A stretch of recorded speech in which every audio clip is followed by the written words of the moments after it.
So guys, এখানে যে কিছু কিছু প্রোডাক্ট অনলাইন মার্কেট প্লেস বা ফেসবুক মার্কেট প্লেস থেকেও কিন্তু হিউজ পরিমাণে সেল হয়। সো এটার মেন কিছু রিজন থাকতে হবে।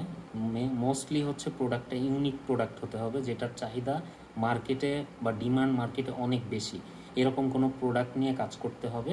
প্রোডাক্টটা অ্যাভেলেবেল স্টকে থাকতে হবে এবং আপনি ভালোভাবে যেন ডেলিভারি করতে পারেন, প্রোডাক্টের কোয়ালিটি যেন ভালো থাকে, এইটাও আপনাকে দেখতে হবে। সো আমি একটু আগে দেখালাম যে এই প্রোডাক্টটা দেখেন 5,711টা।